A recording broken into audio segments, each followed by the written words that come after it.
बदलापूरचा आरोपी अक्षय शिंदे एन्काउंटर प्रकरणाचा तपास नवी मुंबई सीआयडीने सुरू केलाय। नवी मुंबईचे सीआयडी अधीक्षक या तपास पथकाचे प्रमुख आहेत। तपासासाठी सीआयडीचं पथक मुंब्रा पोलीस ठाण्यात दाखल झालंय।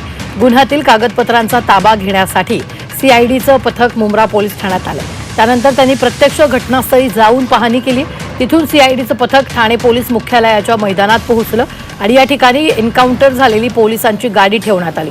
तिथे या पथकाने या गाडीची तपासणी केली आणि तिथून ते ठाण्यातील ज्युपिटर रुग्णालयात गेले।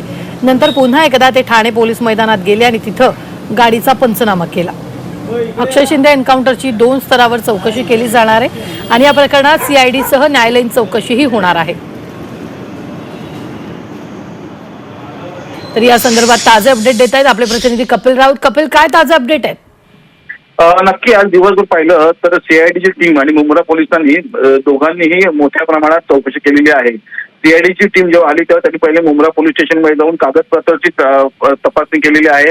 त्यानंतर ते मुंब्रा बायपास जिथे घटना घडली त्या स्पॉटला गेले, त्याचा तिथे पंचनामा केलेला आहे।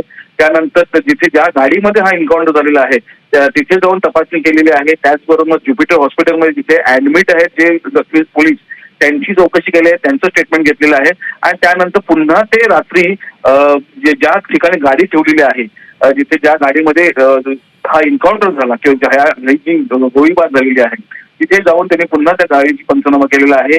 एकंदरीतच एक वेगळ्या पद्धतीने आता जी चौकशी सुरू झालेली आहे। सीआयडी टीम जी नवी मुंबईवरून आलेली आहे तिने आता जे वेग वाढवलेला आहे तपासणीचा, या प्रकरणामध्ये काय नक्की घडलेलं आहे, कशा प्रकारे गोळी घडलेली आहे, अक्षयने किती गोळ्या घडलेल्या आहे आणि अक्षयने हा प्रकार का केला, या सर्व गोष्टीचा खुलासा आता ते करत आहेत। अक्षयवरती ह्या संदर्भात मुंब्रा पोलीस स्टेशनमध्ये गुन्हाही दाखल झालेला आहे का पोलिसांवरती जीवे मारण्याचा प्रयत्न अशा प्रकारचा गुन्हाही दाखल झालेला आहे। त्यात आता सीआयडी ही अशा प्रकारे दिवसभर इन्क्वायरी करत होती।